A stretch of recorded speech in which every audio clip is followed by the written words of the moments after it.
Welcome everyone, my name is Manuel Martinez, and again, this is another episode of Career Downloads, where each episode I basically hit the refresh button, bring on a different guest to learn more about their background and their experiences, to help you uncover any actionable advice that you can use as you're managing your own career. So I'm excited for today's guest. So today I have with me Vika Nevmyvakova, and we met at a networking event. We got to talking. I learned a little bit more about kind of what she's currently doing, some of the things that she's done in the past. Found it very interesting and intriguing. So looking forward to learning more about, some of those experiences. So with that, I'll go ahead and introduce Vika. Thank you for having me. I'm so excited to be here. I appreciate you coming on and, being willing to kind of share your experiences. So I know we kind of had our little touch point ahead of time. So really looking forward to learning more about it. Me too. Let's do it. So if you don't mind to start off, can you tell us what your current role is and just a summary of some of the roles and responsibilities? Sure. So currently I'm doing consulting, mostly around sales operations for smaller startups, usually pre-funding stage startups, because that's where they need help most and aren't at the stage yet where they can hire a big team or set up processes or even platforms and applications, because a lot of times they're costly. So I try to come in and help them, first of all, develop a strategy, understand what their selling goal is, what they're trying to get to that year, that month, that quarter, and then provide them with the tools, do the research based on what budget they have available, and set them up with prospecting platforms, CRM systems, and something to track revenue once it starts coming in, help with just looking over their webpage to see how a customer might perceive it.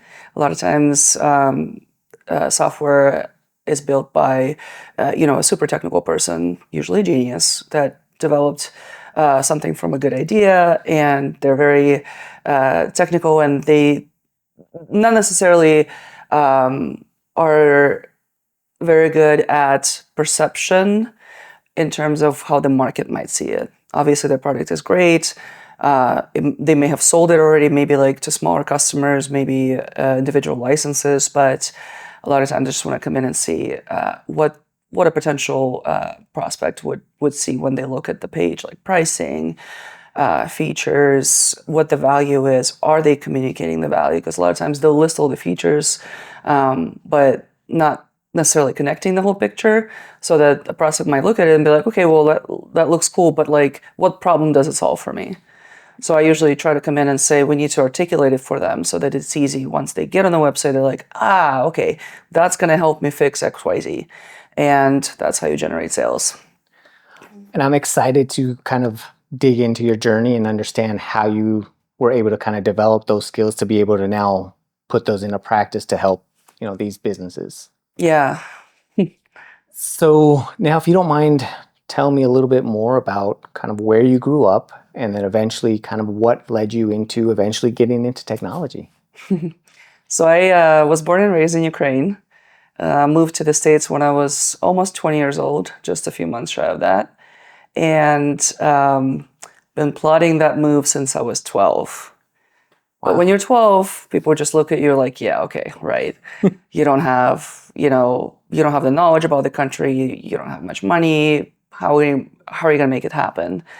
And I began working in high school, the last few years of high school, and then I actually started at a telemarketing role, at a company that was founded by a Dutch businessman, and they sold security systems for homes. Now, in Kharkiv, which is the city I grew up in, a lot of people live in apartment buildings or condos, and there's not much single-family homes, so it's a lot of apartments, right? And we had to set appointments for field reps to go out and sell them the systems in their home. The trick to that, or I guess the fun fact, was that back then, and it's hard to imagine living in the States, of course, Ukraine, or in general, was not telemarketing in general was not popular in Ukraine just yet. I think in my city, at least, and this is the second largest city in Ukraine, I think they might have been the first ones to do that. So imagine you're trying to do your job and call these people, and they're not familiar with the concept of telemarketing. So they answer their phone, and there's a stranger on the phone, and you try to tell them about this the security system, how great it is, and then you're like, okay, so what is a good time for us to come out to your home and provide you with an estimate and hear about your needs to make sure that your apartment is covered? They're like, wait, what? You're not coming to my, how do you know my address? Where'd you get my name? So even though in the States, some people ask that, right? But people usually know, like there's lists and all that stuff. Right. But we were pretty much the first ones in the city to try to educate the public on this is the thing. We get your information from some sort of a list, and we're not the bad guys. We just want to actually help you out. It was a legitimate company for sure. And as we try to sell that, I would get a paper list, go down the list, name, phone number, all that, and set appointments. So that was pretty much my very first introduction into sales. And I never thought I was going to end up in sales after that. It was a very difficult job. Lots of rejection, lots of screaming on the phone at me. But yeah, then I moved to the US and started going to community college at night. So I didn't mean to No stop worries. you. So, but one of the things that kind of really stood out to me there is, like you mentioned, it's brand new to that country, to that city, right? So this is completely different. You're getting rejection. Now I get it. You're trying to make money and you're trying to, like to you at that time, especially at that age, it's probably like, it's just a job, right? But what are some of the things that you picked up in that role? Being able to do this is the first time. So it's probably not only just new to them, but it's new to you. So did they give you kind of any training? Are you just learning on your own? Like each call, like, okay, this didn't go well, this did, and kind of putting that into practice? Or like, what's that evolution look like? Yes. So they did do training. It was actually pretty good. And I have a lot of trainings to compare them to in my actual professional jobs here in the States in sales. And but a lot of that, even with the training, was just on the job. You evolve from every single call, like you mentioned, right? You learn from every single interaction and you adjust. You have to keep dialing. It's kind of a nonstop thing when you're there for your shift. And you also learn from your colleagues. I think I learned a lot from the people next to me. We were sitting in a very small room, cubicles, but you can kind of hear each other. And I was probably the newest member on the team and the youngest by far. I was probably 16, maybe 15, 16 at the time. And other people were in their 40s, 50s. So huge gap that I had to adjust to as well. It was my first office job. I babysat, did that kind of stuff, but it was the first office job. So office politics became kind of at play. And I started hitting my quota, exceeding my quota. And there was a little bit of jealousy going on, I would say, especially from folks who are more experienced, a little bit older than me. And I had to navigate that as well, how to handle it professionally.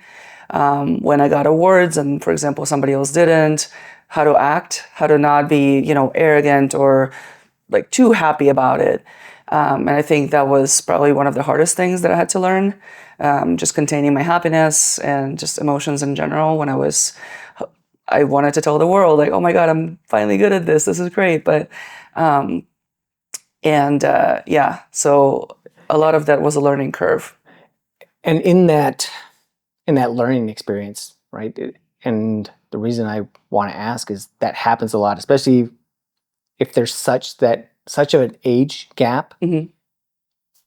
Having to contain, your excitement. You're proud. It sounds like you were doing the hard work, you're going through, and that happens a lot more in the corporate environment, to where it's professional, right? Like, hey, I don't want to be too excited and kind of tone down who you really are, right? Like there's also a time difference. So back then that was more accepted, more the norm, whereas now it's a little bit more acceptable, I think, to kind of be yourself and say, hey, I'm excited without being boastful, right? Like you're not like, hey, everybody look at Exactly. me, but Yeah. it's like, oh, hey, man, this is exciting. Like the hard work I put in. How did you deal with that? I mean, you mentioned office politics.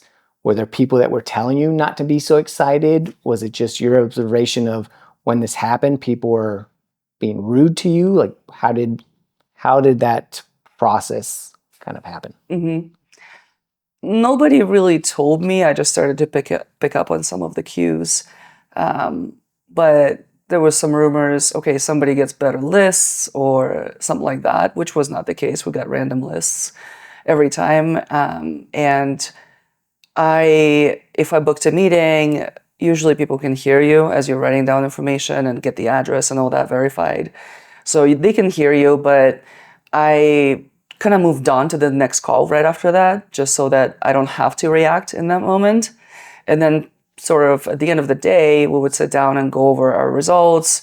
And of course, my boss would know how many meetings I booked, other people. So we would go over the results more of in a team setting. But I definitely taught myself to refrain from an immediate reaction of happiness. Like, oh my God, yes, I booked a meeting, even though I wanted to. But I felt like it's probably, it also affects the morale, right? Like if somebody's not having a good day and I see that and they're trying and here I am booking meeting after meeting, like it's just not, I've been in that situation myself plenty of times and it sucks because you're like, what am I not doing right today? And so, yeah, just observed the cues early on and try to adjust to the environment. And there were days when we were all kind of like hitting it. And those were amazing days, of course. And we all had days when nobody booked a single meeting. And everyone's not super happy, but it is what it is. It's the name of the game. Sales is just like that. So one day you're winning every single thing you're doing, and the next few days you're like, oh man, what happened? Awesome. I appreciate you kind of taking the time to kind of explain some of those experiences. So I know that you mentioned, you started going to college and kind of moving on. So I'll let you go ahead and continue. Yeah. So as I first moved to the States, I worked for an international company helping process student visas like J1, F1 for folks who were coming to the States from all kinds of other countries, a lot from Europe, Latin America, really everywhere. And we had to get their paperwork in order. So I would process their passport, visa applications, everything for them so they could come on an exchange program or to study abroad. So I did that for a while. And then once that contract ended, I was like, what do I do now?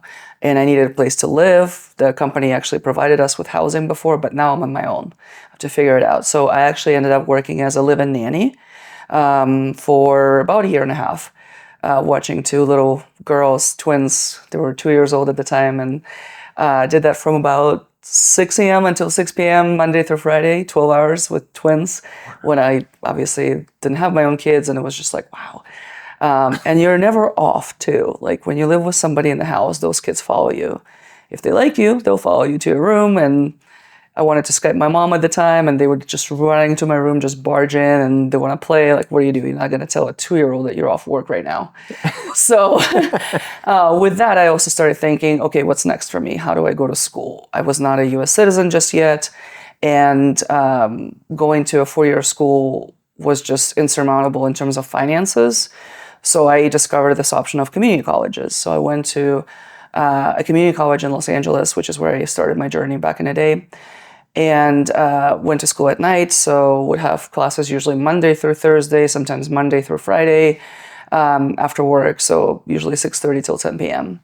And you always took a full load of classes, like 12 to 16 units, and got some scholarships too. They're small at the time because community college is not expensive.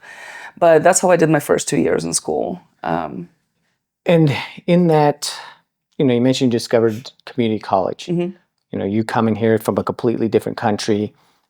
How did you discover that? Is it something where, are you establishing friends through, your previous place of employment? Is it, being the living nanny? Are they, you're establishing a relationship, obviously, with the kids, with the family. Are they, are you asking them for advice? Like, how do I go on to school?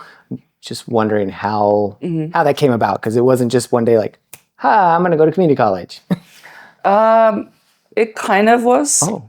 Because I knew I wanted to go to college. I actually finished 3 years of college in Ukraine before I moved. And I started researching, like, where can I go? What's the cheapest option? So kind of Googled everything, and that's how I stumbled upon it.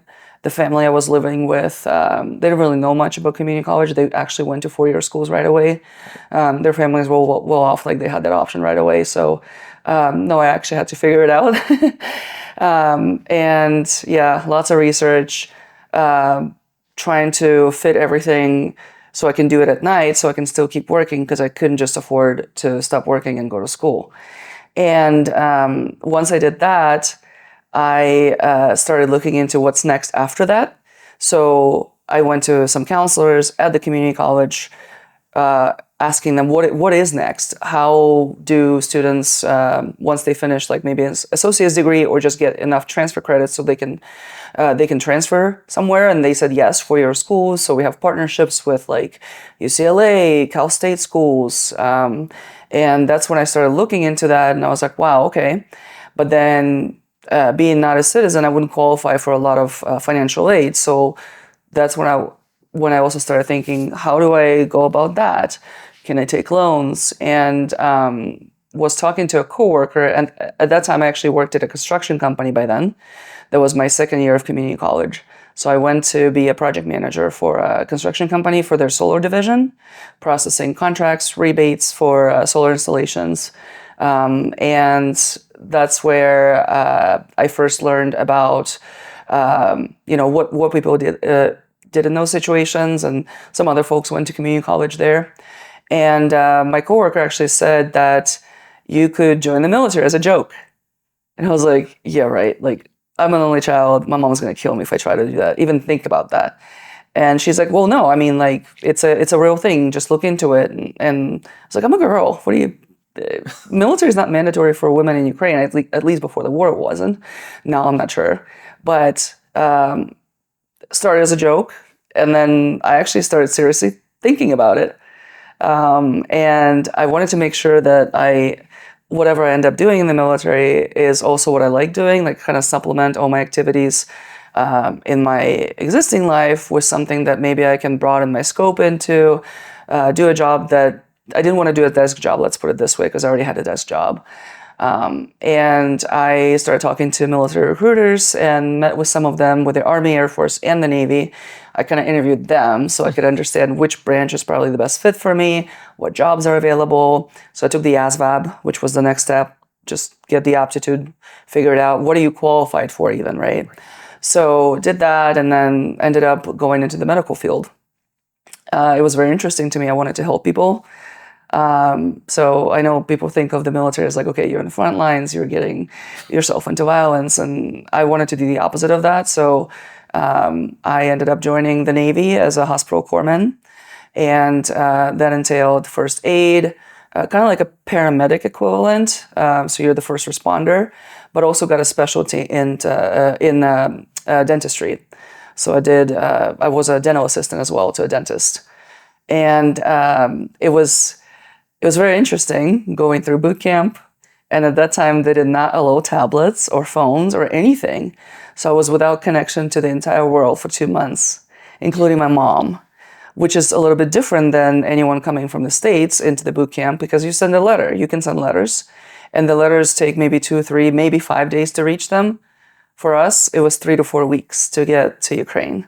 So essentially, when they first allowed people to start sending letters, I sent it out, and then 3 weeks later, we got a phone call so we could call the family. And with the time difference, it was never aligning, and there was no cell phones at the time. My mom was freaking out. And then one time I finally caught her at home, and it was the same day she got the letter. Wow. But yeah, we were pretty anxious about that because she was worried. I was like, Mom, nothing to worry about. It's boot camp, right? Like, I'm not somewhere deployed. But yeah, so with that, at the end of boot camp, which was 8 weeks, I graduated being a U.S. citizen. Naturalization process was just done, like, as soon as we entered boot camp. Whoever was not a citizen, You had to apply, you had to interview with the USCIS, and then you get sworn in. And we did that at Great Lakes, Illinois. So graduated in April, and I think the naturalization ceremony was in end of March. And that kind of paved the way for me to transfer to a four-year school, be able to take on loans, get some financial aid, merit-based as well as need-based. So, and then as I was finishing my training, which was in San Antonio at that time after boot camp, I was waiting for decisions from the universities I applied to. So, and I got into most of the ones that I applied to, and ended up going to UC Berkeley and moving up to the Bay Area. And when you applied for, these different universities, did you think that you were going to continue down the medical school route at that point? No.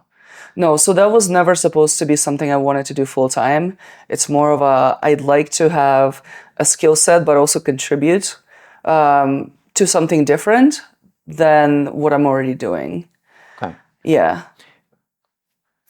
So it's going to be a two-part question here. Mm-hmm. The first part is, what did you decide that you were going to enroll in? Mm-hmm. And how did you come about that decision? So at the time, the goal was to go to law school. So that was the dream I had for quite a few years. And I was fascinated with mostly international law, human rights, those kind of things. And at Berkeley, I majored in legal studies, where we did a lot of legal research, case studies, and just understanding how the law worked. It's not a degree that allows you to practice law, because you have to have a JD for that. But that was a foundation that would help me understand, do I really want to continue down that path?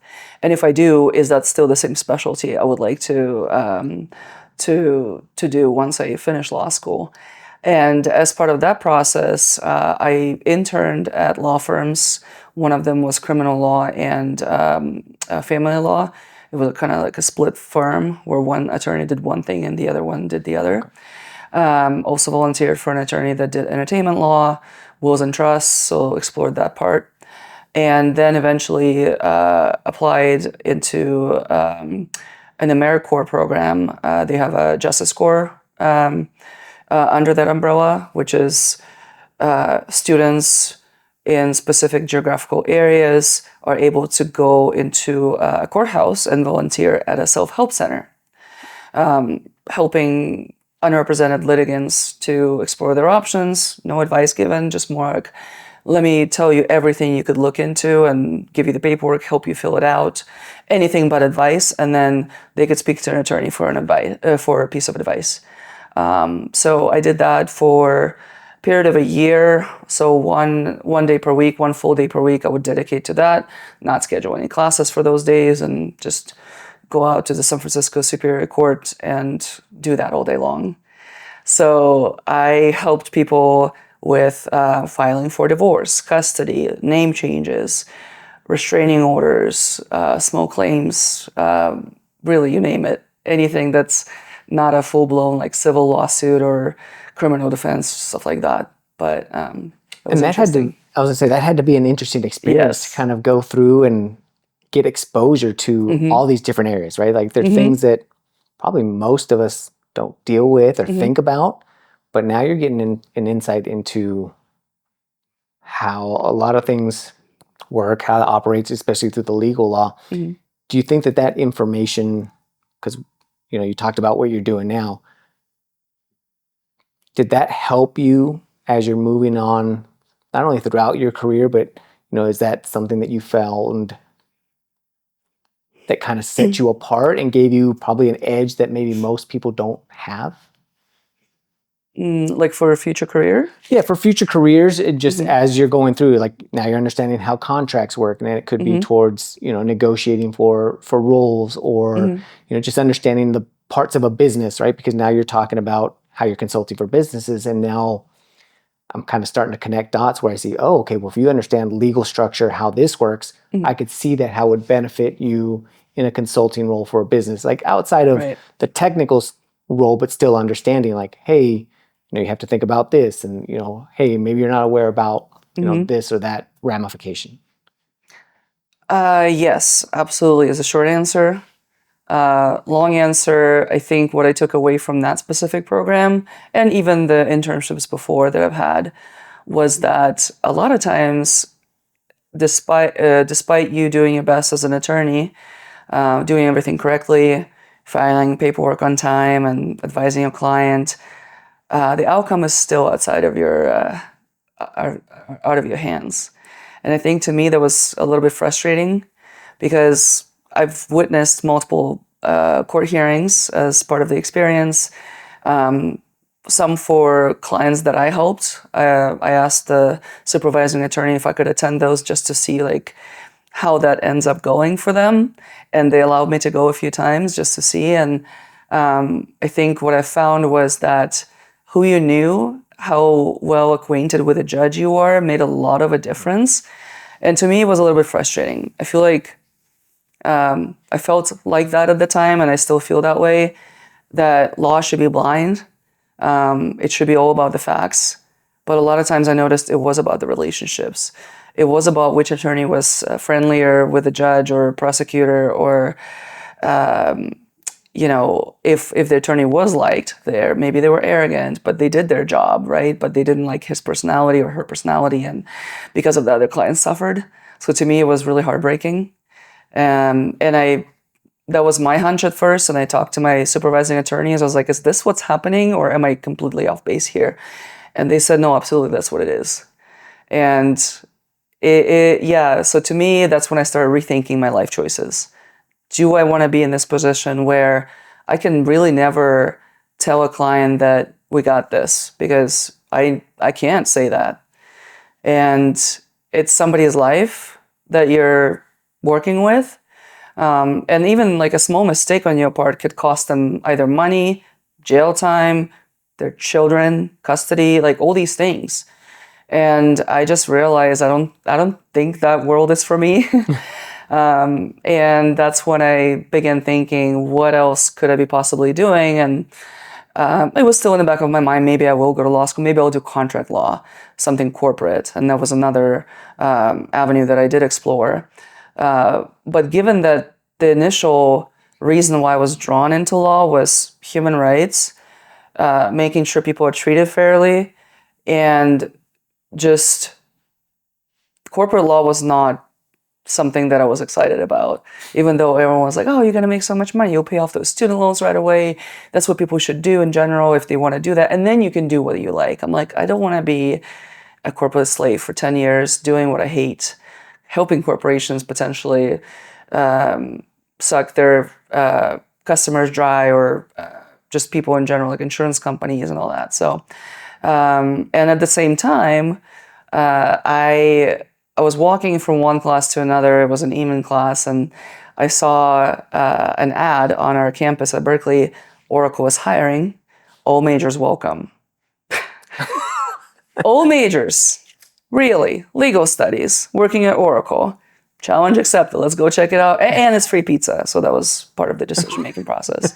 So I ran to the library on the way from that class to another and printed out my resume and just attended the info session. What's the harm? So pizza was good. Left my resume, talked to some folks who were there representing Oracle, and got a call back. And I didn't really think I had the experience anyway, but everyone was a college student. I guess some people may have had like retail sales experience, and I just didn't think I had any.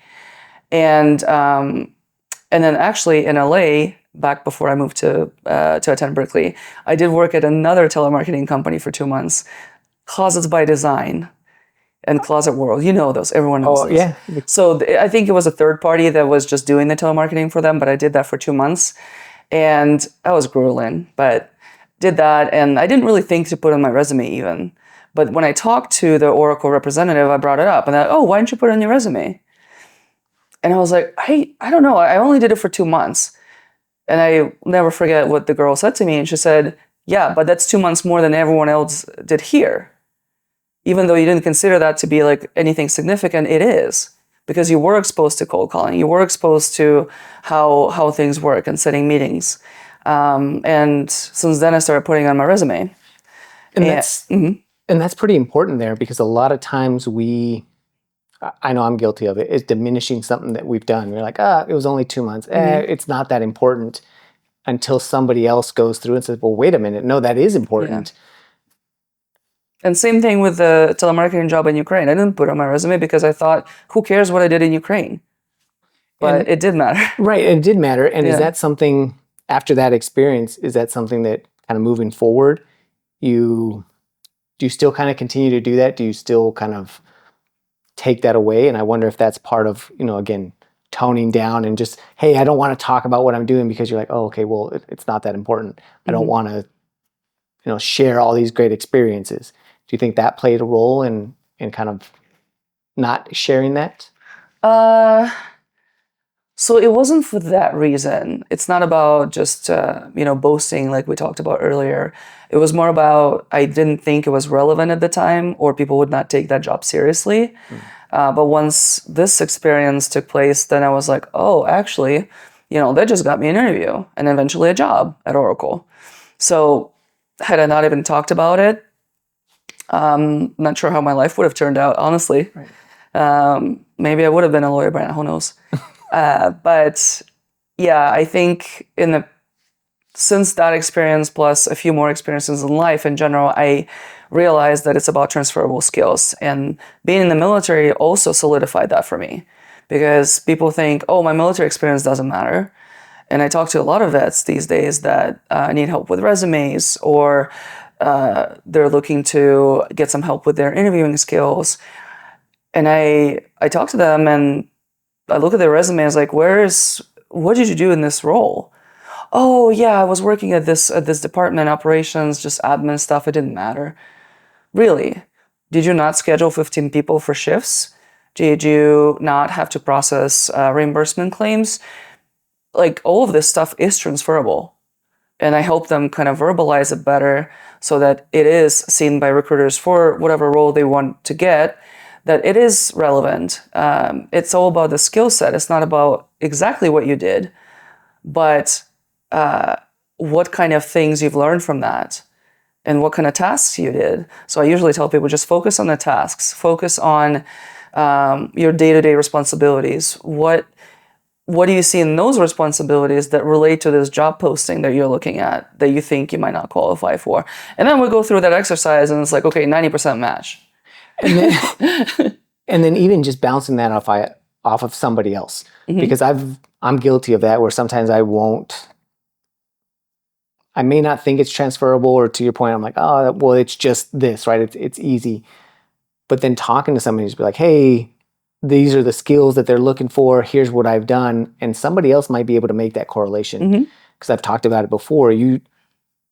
Transferable skills are one thing, but the other thing is what comes easy to you, and easy because, it's something that you've done all the time. You're like, oh, well, that's just admin work because you've been doing that for 5 years and it was just part of your role.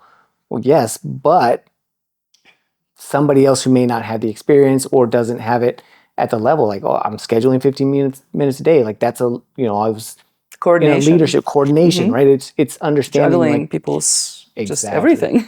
That's amazing. And I'm glad that you're doing that and helping people understand that, hey, it's a transferable skill. And I always tell them, get a mentor. Don't wait for one to be assigned. Some jobs or companies, they usually assign you a mentor when you start working. They're like, okay, shadow this person, shadow that person. But what I've learned is, don't wait for them to do that. Not everyone will. Not every manager will be aware that they should be doing that. But you should proactively reach out to people. You see somebody good on the phone, like in sales, for example, you're like, oh, they're smooth. And they're closing, and oh my God, how do they do that? And you just come up to them, introduce yourself, and you ask, is it okay if I just kind of follow you around for a couple hours just to see how you do things? And I think you can learn a lot more from that than from those educational videos that they make you watch.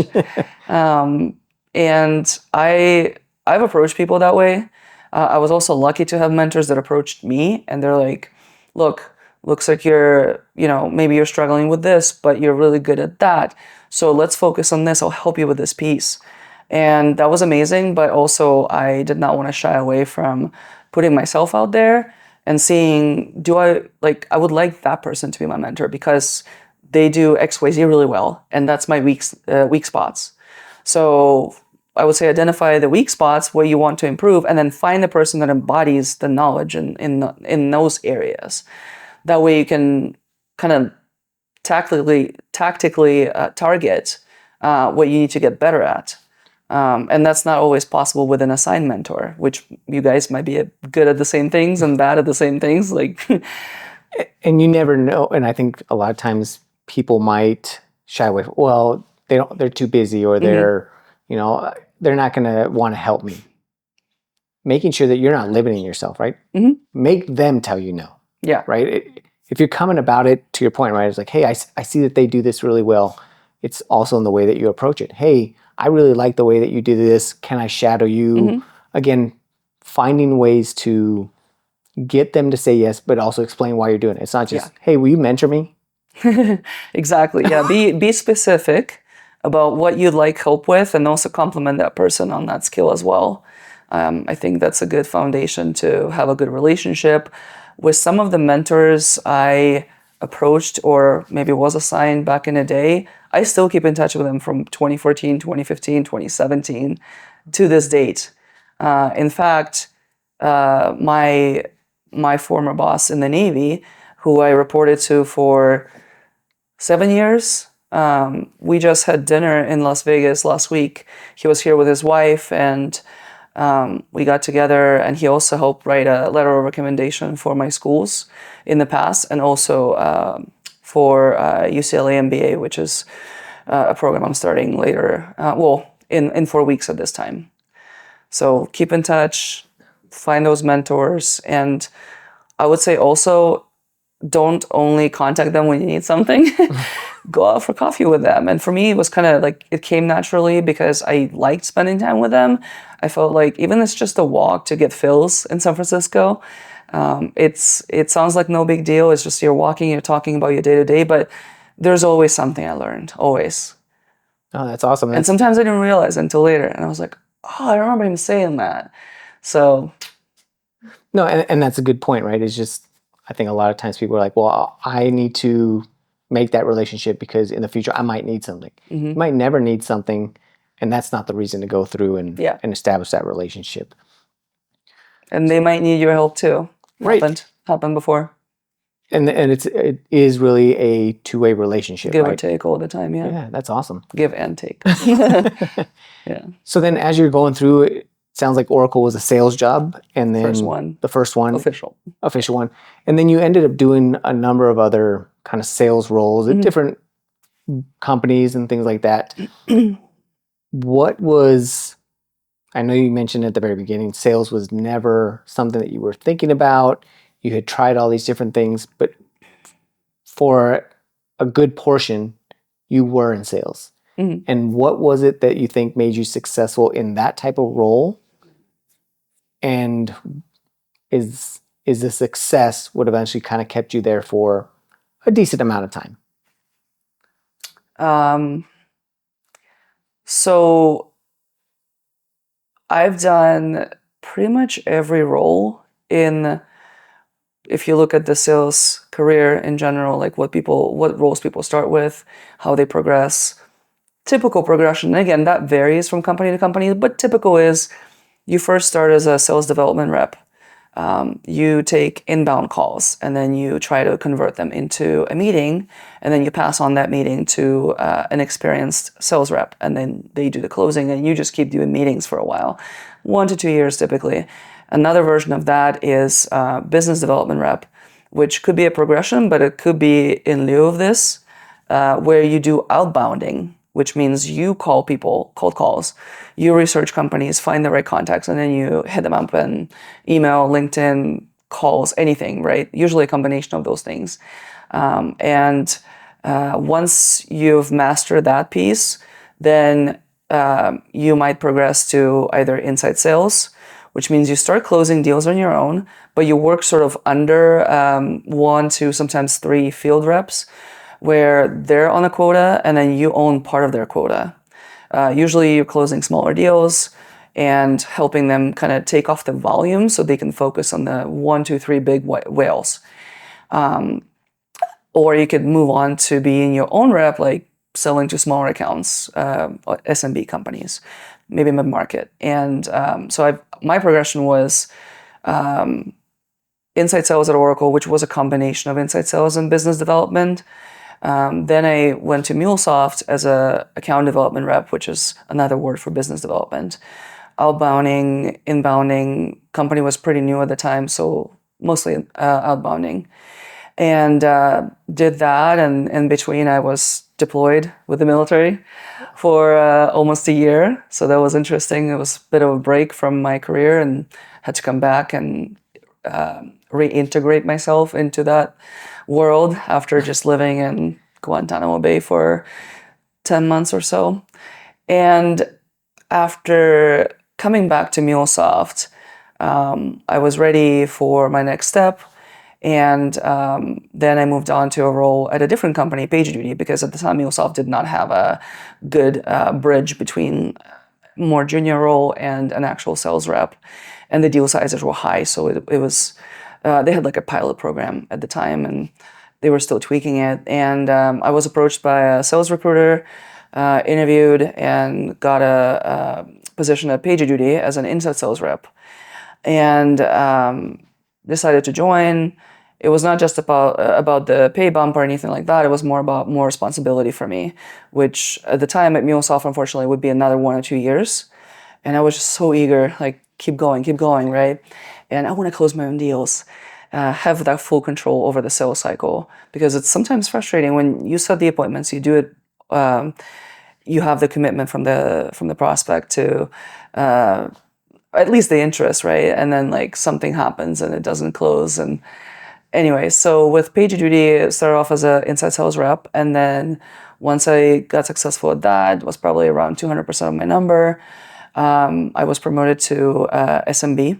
And that's when I was on my own quota for the first time, not tied to any field rep. So I was my field rep and started with smaller accounts and then moved on to mid-market in about 9 months. And then another 8 months to major/enterprise.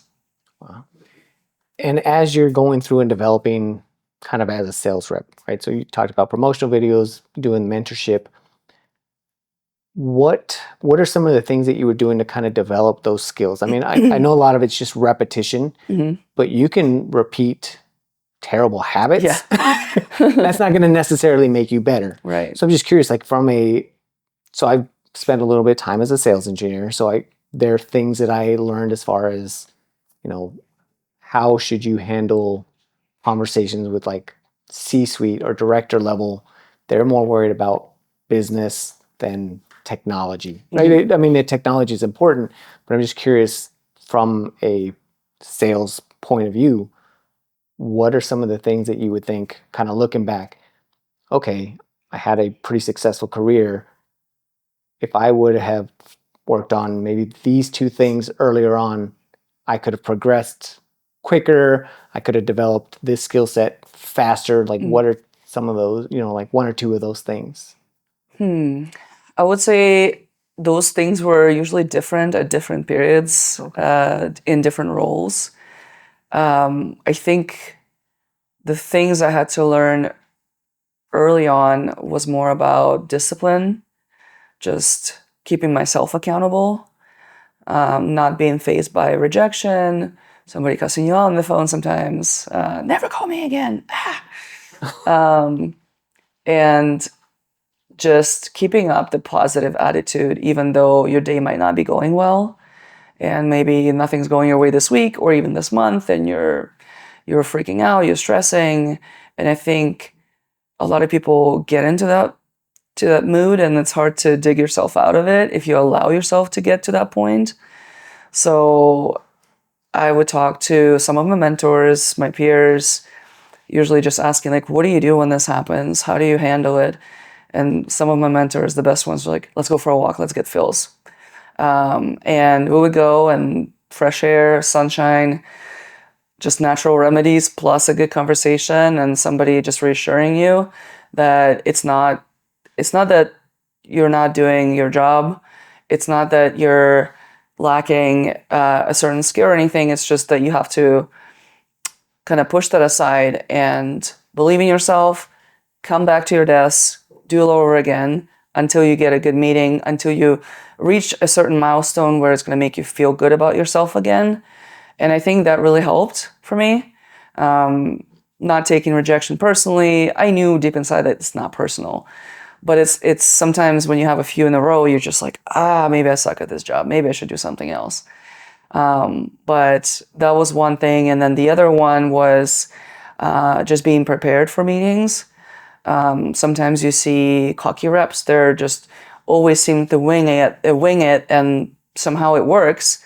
And you're just like, oh, maybe I should do it. And then I'll have more time for actual calls versus prep.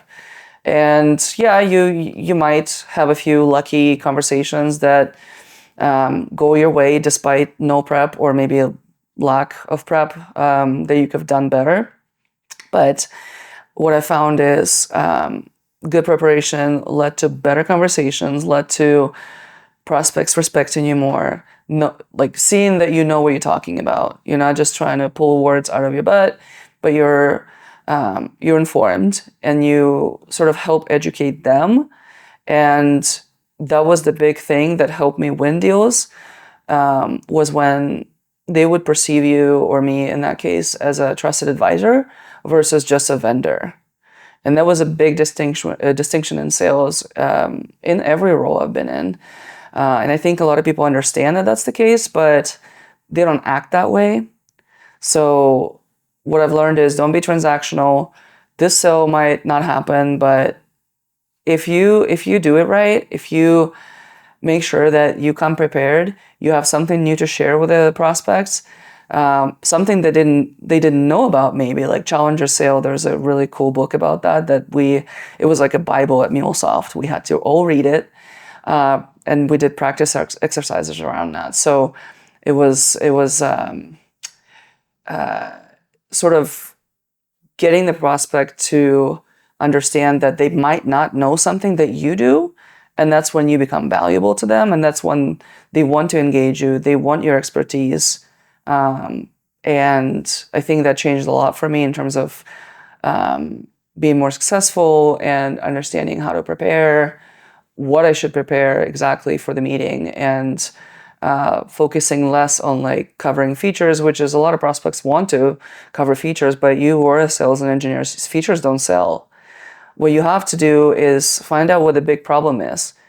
And it's never something that they'll tell you right off the bat. You have to dig for it.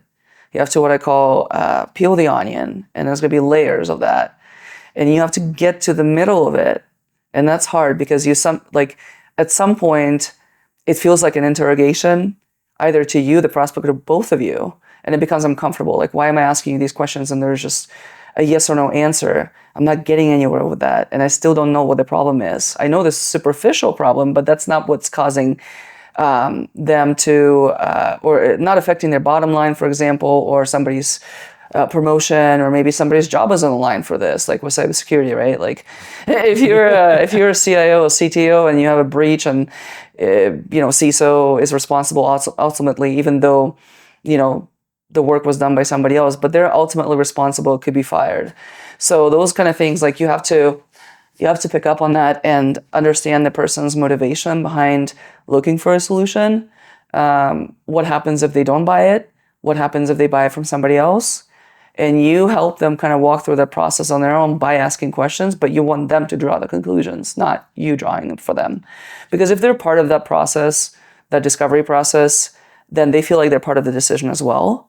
And they're a lot more likely to engage with you and even purchase the product. And I've had multiple customers say like, hey, the difference between you guys and some other vendors that we've spoken to was that you took the time to listen to us. You did 5 calls with us, and it wasn't just, hey, here's the features, here's the pricing, but it was more like you really wanted to understand what we wanted to solve for and made sure this was a fit.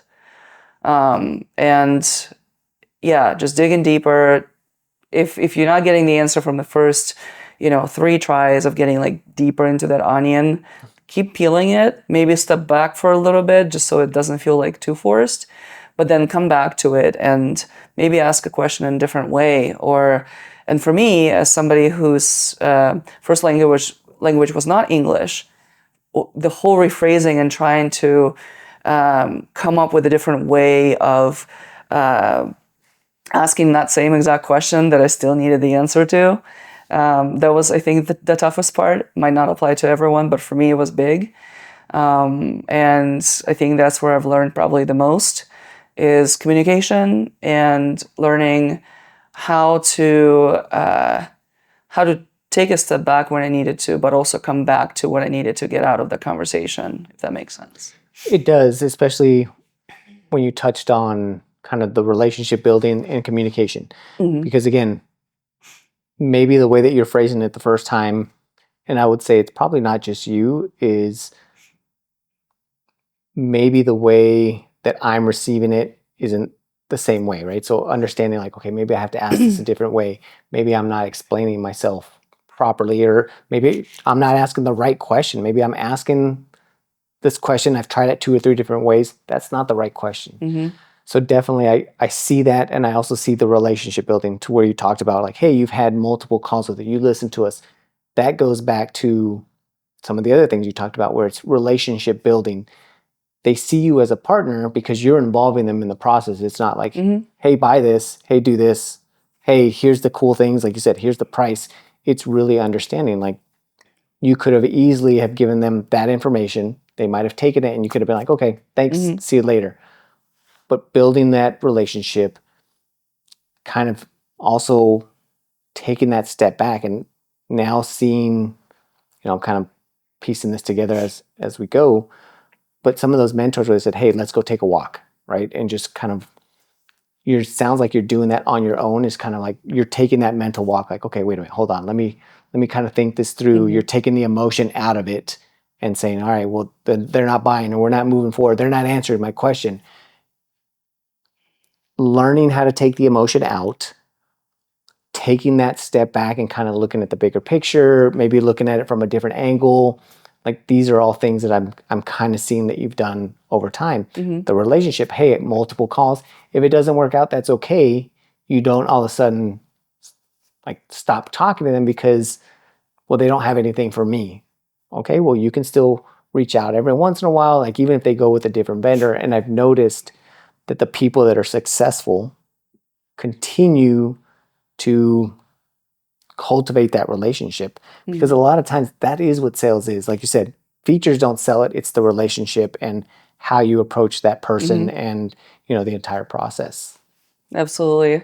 I agree with that. And I think one more piece I wanted to cover before we move on from this topic is objection handling. So that's something that I would say gets people frustrated and they leave the field of sales before they can ever succeed. It's because, yes, the first 1 or 2 years is the worst years of your life in sales. You have no control, your pay is low, you don't close any deals, all you do is set meetings, and you're facing the most amount of rejection, right? Because when you're field rep, that SDR is feeding you some of the meetings while you're still booking your own. Not in every role, but that's typical. That's the typical setup. But in the beginning, you're young, and I'm not talking about age, but more like young in that role, right? Like you're early, you're just learning, and you don't know a lot of things just yet. You don't know the product typically that well yet, and you just hear no, no, no, I don't have time, or no, we already have a vendor. All kinds of objections that prospects throw at you. A lot of people just take that and hang up and say, oh, okay, I'll call you back, or call me back in 3 months. And you're like, okay, yeah, I'll give you a call. But what I also had to learn was that you don't have to just accept that answer either. Ask them a question. For example, when they tell you, call me in 6 months. All right, John, absolutely happy to do that. But can you just help me understand what will change in 6 months that will make you ready to have this conversation? Not buy a solution, but have a conversation. Because we're trying to sell a next meeting at this point, not the product yet. And then they'll give you an answer to that. Maybe they won't, but you just keep asking. And they say, oh, yeah, well, we'll have a new fiscal year starts at that time. So we can't do anything before that. Well, John, let me ask you this. If the budget resets in 6 months, wouldn't you want to be ready by then with all the options on the table for all your approvers? You have to do all this homework and understand which solution is the best fit for you. So by then, you actually have everything ready to go, and maybe submit it early, because chances are you are competing for this same budget with other departments. Let's help you prepare for that. All we're talking about is a conversation. We're not saying buy it now. I understand you don't have the budget until 6 months from now. And a lot of times, like, you know what, you're right, because who wants to start that conversation as the budget opens up? So just things like that, right? Like, don't take that first no. And that doesn't just apply to sales, though. Applies to interviews, job interviews, promotion conversations with your boss, which I actually had with my boss's boss before, because my manager told me, no, we're not ready yet. And I said, says who? Oh, well, at this company, we do promotions like you have to have a minimum of 18 months in this role or 24 months in this role. And I said, why? Can you help me understand why that specific time frame? Because people are different. You might learn this job in 6 months. You might not learning by 3 years. And asking those questions, a lot of times they didn't know the answer. It's just something they were told. So then if my manager was not willing to have that conversation, I would just go to my VP and be like, hey, let's go for coffee. I'll buy you fills. And then I would talk to him and say, hey, I know I'm just at my 6-month mark. I understand there's this timeline. I understand it's been company policy, but, as any decent salesperson would do, I want to ask you why. Just what is the reason for that? Wouldn't you want somebody to be promoted into the next role and have more responsibility and bring more money for the company if they're ready? He had nothing to say to that. Oh, it's just how it's been. Right, but you tell me to never believe customers when they say that, right? Like, it's not a good reason. So why can't we have this conversation now? And the reason why I'm asking now is, even if I have to wait this time frame, that's fine. What I want to know is, what does that next role look like? And how can I start doing those things early on before I'm even ready, right? To be actually officially promoted. So that by then I am ready. And it's not a question about if, it's the question of what date do we make it effective? And I like the way that you kind of talked about that. It's being curious about, well, why, right? And not just taking the first answer. Maybe it's written in policy, and that really is the answer. But now okay, it's a policy that can't happen. It's out of my control. But then also, most of the time, that's not really how it is, right? It's just, hey, on average, we notice that people, when they're ready to get promoted, they've been here for 18 months, a year, whatever that time frame may be. Yeah. But then understanding, and again, continuing that conversation, continue to ask more questions. Okay, if I do have to wait for that year and it's only been 6 months, what should I be doing in those next 6 months to get and ready for that promotion? And I think similar to like when you talked about with the customer, I don't think a lot of times we do that. I know early on in my career I didn't, is don't wait until, if they tell you, okay, you do have to wait a year. Why would I wait to the year to then start? Now I've delayed that process. Now it's going to take me a year and 3 months, and a year and 6 months, whatever that might be. But being able to go through and ask those questions and be curious, and really, even if you're not in sales, but learning not to take no, not to take, maybe even not no, but not take that first answer as, hey, that's law, and I guess it still might be a no. But if you do the due diligence and you ask the right questions, you'll either understand why no, or you'll get to yes. Exactly. And I was smiling earlier as you were talking, because yes, they had that policy until I came along. Oh, really? Yes. So it was just something that they followed, right? But then once I started asking these questions, my VP I feel like he was both impressed and annoyed at the same time. Because I would put things on his calendar and be like, okay, it's time for a monthly walk. Let's catch up, see what I've been doing. If I got any closer to performing at that level where I'd be ready. And once I did that, I was promoted in 9 months, and minimum was 12. And then for the next role, 8 months. So I broke those records twice. But that's only because I went out there and challenged the status quo. If I didn't, and I waited, by then I would have had my peers competing with me, because if there's only one role available and there's 3 people competing for it, I was out of that competition because I did it on my own timeline. And I would add to that, just based on things that I've read and people I've talked to, is I would say it's that, and then it's also you're becoming visible. Like you're doing everything. They know your name. But now they know your name, the VP, right? It wasn't your manager. Yeah. And you could have these same conversations with your manager. And I did not try to skip anything, but once I realized it was probably not the right level, that's when I moved up. I learned my chain of command in the Navy back in the day. Right. But if you don't get the answer that you, it's not necessarily the answer that you want, right? Like you still might end up with the same answer from the VP or SVP or anyone else, but at least you tried. You put yourself out there. I think a lot of people would respect that. You're definitely getting out of your comfort zone. You argument your,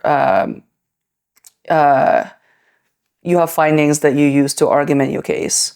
You don't just come in and say, hey, I feel like making more money, or I feel like I'm ready, but why? You also have to answer the why. Why do you think you're ready? And I've been asked that too. Oh, really? So you're going to start this new role next month and you're going to close this much money? Well, I can't promise you that, but here's how I'm going to approach that. Oh, what's going to happen if you fail? What if you lose a deal? And I would have to give them some justifications like, okay, if I lose a deal, here's the exercise I'm going to do with myself. And then they're like, oh, okay, well, I think that's something I would do as well. And maybe they don't believe in what I say, and they'll tell me that. And be like, you know what? If this does happen, this is a better way of, might want to cut this, I'm rambling.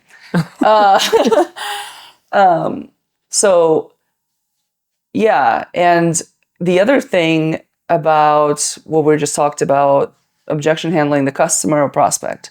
The timeline is one thing. The budget is another thing, right? But one more way that you can turn that conversation around, and actually was probably the most common one for me and my peers, is to turn it into an ROI. So I was an ISR, inside sales, at that time at PagerDuty, and we had a customer, big online platform for placing orders, used new items similar to Amazon, but you can buy, collectibles and all kinds of things. It's 4 letters, the company. You probably know what it is. Yes. But so I managed that as an inside sales rep. And it was an interesting account, but it was a bit of a risk because the downtime was really important, or I guess uptime was important to them. Having any downtime was just no. Because if that platform was down for even 10 seconds, they calculated their losses, and it was in thousands and thousands of dollars. So a minute of downtime, I think, cost them at least $90,000 a minute. And our platform, PagerDuty, was there to detect any anomalies and inform engineers on call about anything that happens. So super good fit. They're already a customer of ours, but the very small footprint. Just one small team was using it. The rest of the team were not. And they were using the most basic subscription, which did not give them access to everything they really needed to do that. So I decided to approach it from a different perspective. I heard all the no's, all of them. Literally, they objection handled me. And I was just sitting there like, oh my God, what else can I don't even know.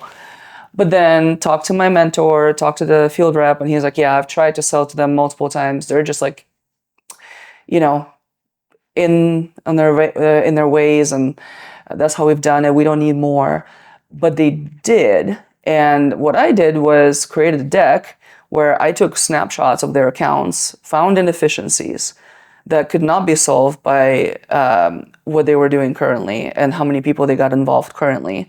They needed more people on the platform, so additional licenses, but also they needed a higher tier plan because some of the functionality that could have resolved the issues that they were having and prevent downtime, if not mitigated, mitigate or prevent, right? Either way, good outcome. And I just presented that as an ROI conversation. It's not about the budget. Oh, we don't have the budget. This team doesn't have the budget, so they can't buy this, even though we want them to, but they can't. Okay, let's sit down. They bring your director of engineering. Let's understand, how much does it cost you for a minute of downtime? How much downtime did you have last month?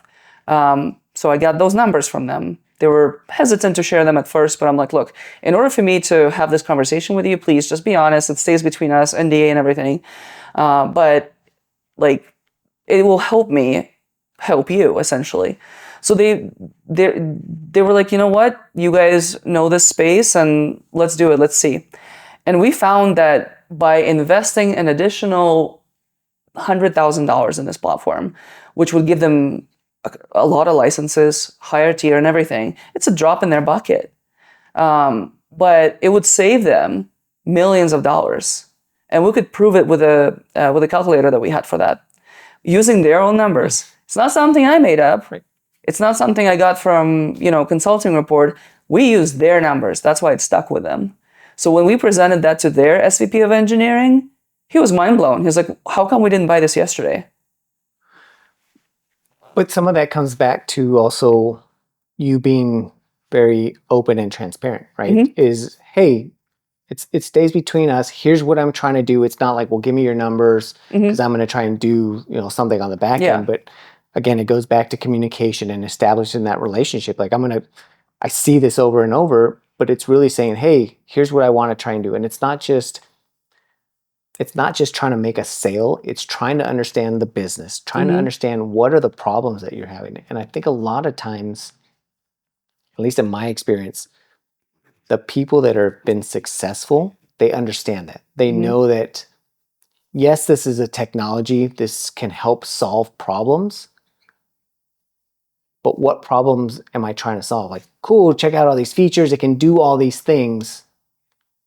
Okay, but what is it solving? Like a lot of times we try to, and I've been guilty of this in the past, is as a customer, as a consumer, is early on I would say, ooh, this is cool. But then you go back and are like, all right, I can implement this. And I've seen a lot of products that get implemented and it becomes shelfware because, again, this is a cool technology. It does these cool things, but it doesn't address anything that I have. So I think that's the also hesitancy. Cool doesn't really work when CFO asks you why the heck you need it. Right.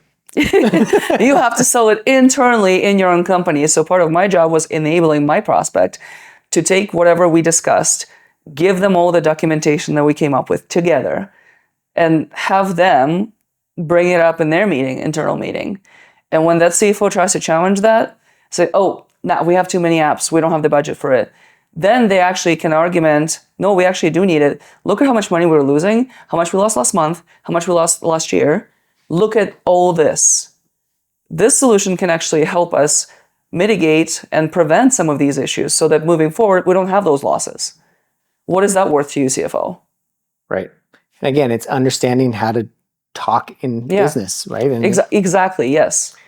I know that we've touched on a lot of different things. Is there anything, from a sales perspective that you still kind of wanted to address? And then the thing that I want to talk about real quick is how you then took all of that knowledge and information from everything that you've done and turned that into helping from a consultancy standpoint.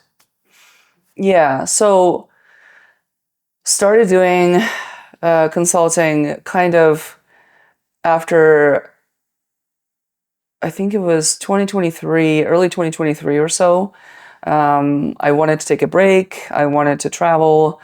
I was working in sales for about a decade by then. And when you're in sales, there's no such thing as vacation because your laptop comes with you on the plane, to the beach, to the hotel.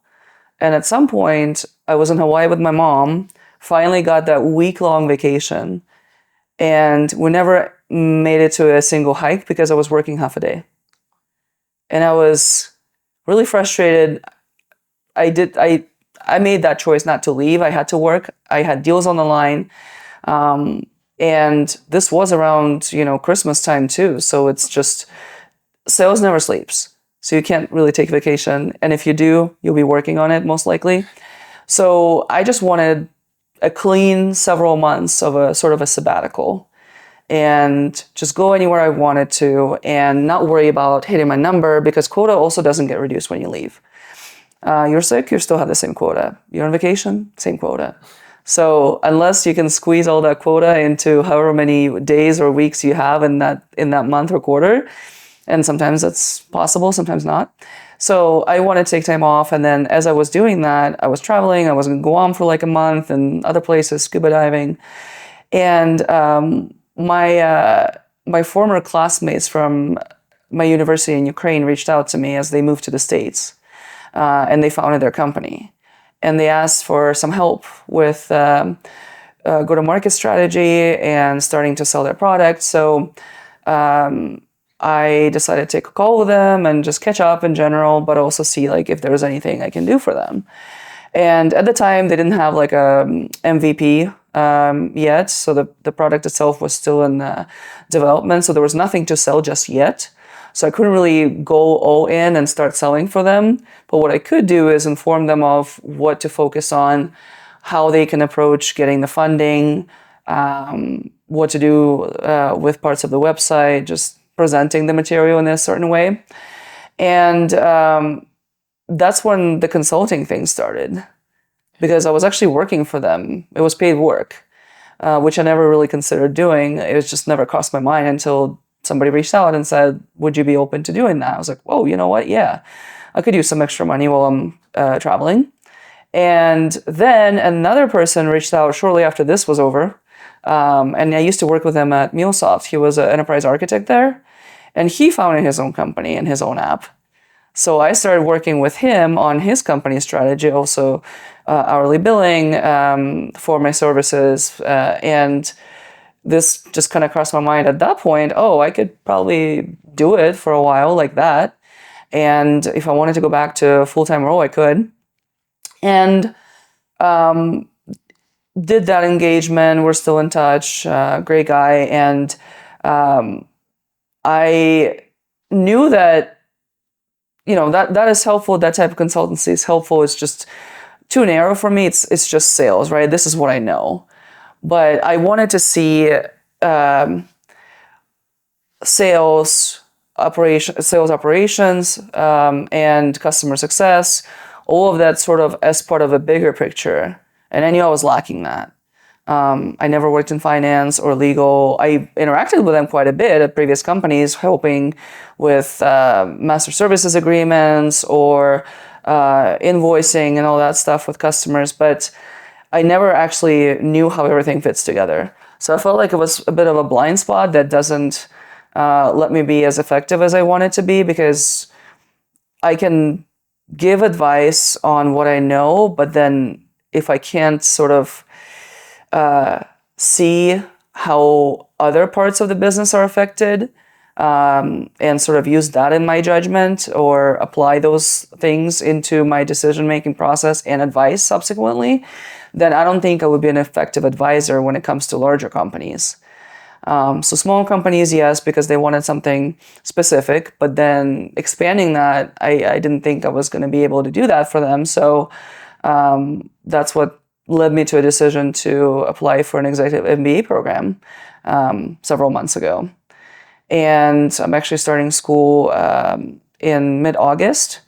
So we'll get background in accounting, finance, analytics, all those things that make up the entire business. That way I can see the entire picture, complete the puzzle, so to say, and be able to strategically advise these founders, and not necessarily just a small company, but even larger companies where maybe there's an issue they're trying to solve for, and while sales might be part of it and maybe a big part of it, but then I want to be able to evaluate the entire operation and organization to see where else gaps might be present. That way we can address them at the same time. So moving to corporate strategy and potentially working with venture capital, private equity, and I mean, I'm keeping my options open in general in the future. Right. But that's just something that came to mind. And also I'm an angel investor. So I did due diligence on companies, balance sheets, understanding their market fit and everything. That was just in the past couple of years too. And that's when it all clicked. Oh, I think I want to do that. And I had the glimpse of what it would look like. enjoyed doing those tasks, running numbers and seeing how viable is this company? Are they going to make it? And then, in conjunction with my sales experience, I think that will be a very interesting path in the future. That's exciting. Just expanding on the skills I have, but also adding new skills that I think you could probably get from a job, but foundational education, I think, is important for that too. Right. And I think you're right. Establishing that foundation of, general knowledge coupled with the experience that you already have and the experience that you're going to gain. I think seems like you're approaching it to how do I become a better, well-rounded person? Sure, I have my specialty, but I still want to be able to understand everything around it. Yeah, because I think without that, I don't want to fake it till I make it necessarily, because it could cost a business their entire company. Because, a lot of founders are first-time founders, right? So they build this app or platform and they understand what they're solving for. They can't translate that though. Or they understand the code and they know how to debug, but they can't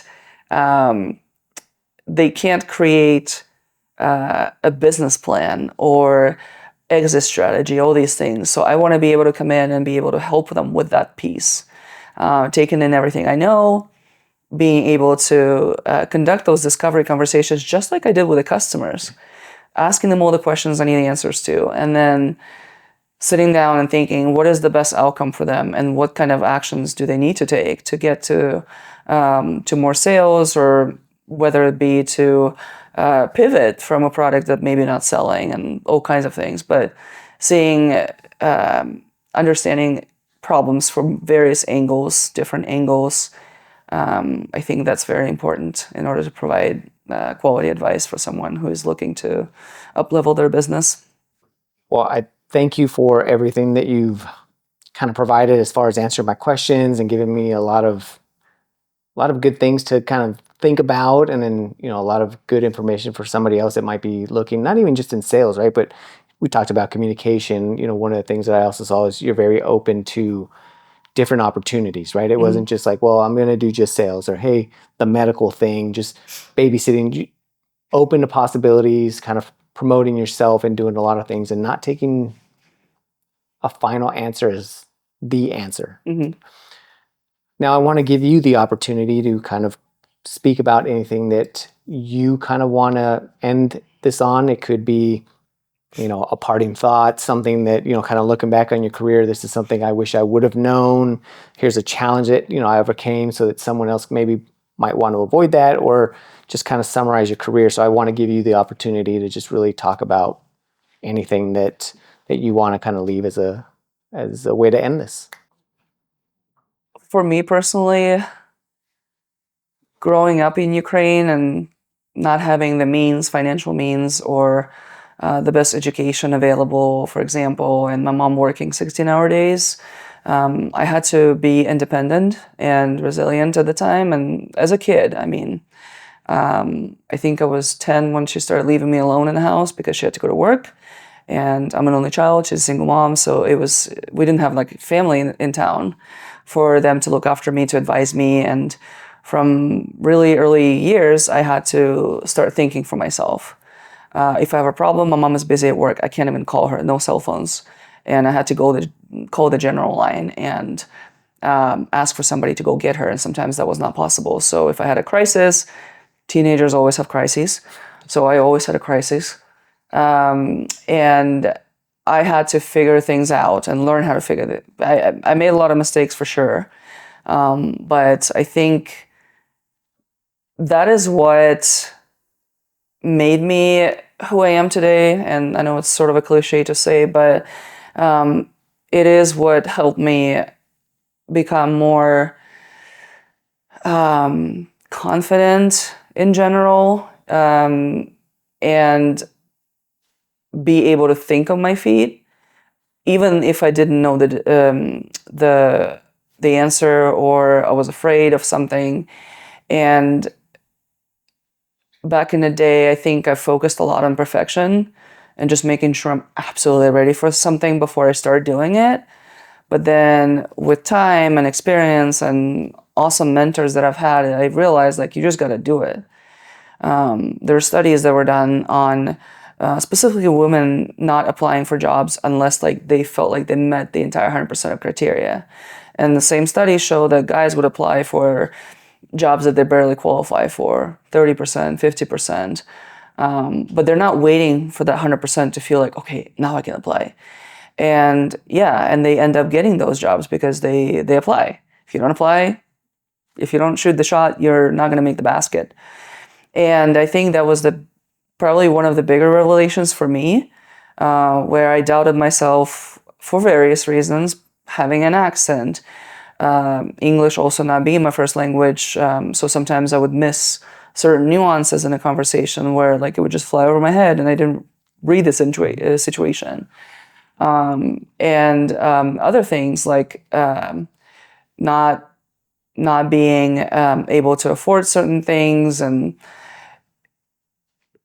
having the resources to do what I wanted to do, like even go to law school, for example, at the time, which, I changed my mind about it, but finances was also part of that decision. Where am I going to take $300,000? So I would say my advice, or I guess parting thought would be, if you're thinking about changing careers or even a lateral move or just going to a new company, just put yourself out there. Don't be afraid. And don't let that inner voice tell you, hey, you're not ready. You have to get this certification or you got to get this many years of experience because the job posting says at least 5, but you only have 3.5. Just go and do it. What's the worst that can happen? Okay, you'll get a rejection. But it was always a no if you didn't do it.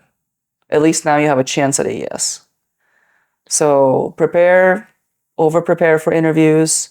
Do mock interviews, watch YouTube. I use YouTube for everything. Just change my microwave like with the help of YouTube and garage opener, all kinds of things.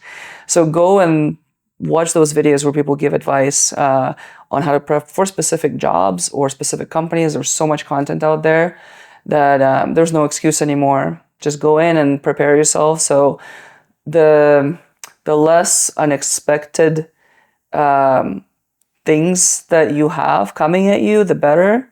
So with more prep, there's going to be a few things that you might be like, oh, I never even thought they would ask me that. But if the majority of that you kind of tackled already, you practiced, you'll do well. And if you stumble, all you got to say is, you know what? Didn't think about this, or maybe I haven't experienced this situation, or don't have much experience in that field, but I'll look it up and I'll learn before I start this job. Confident answers, tell them you'll follow up, and do follow up on those things. Like some people tell customers like, oh yeah, let me find out and get back to you, and they never do. Your credibility drops and your chances of closing the sale, they really go down because you're not trusted anymore. You're not following through. So make sure you do follow through if you promise to look something up. I love that. There's a lot even just in that last little bit that I think is good information to take away. So I appreciate you taking the time to come and speak to me and, and share a lot of this information with others. Yes. Thank you for having me. And for everyone out there that's watching and listening, thank you so much for taking the time to kind of listen and learn from other people's experiences. So again, my goal is to hopefully share some sort of knowledge from somebody else that maybe you hadn't thought about, or maybe you did think about it, but they gave you a way to kind of think about it in a different, from a different angle or different perspectives. So with that, continue to plug in and download the knowledge. And until next time, thank you.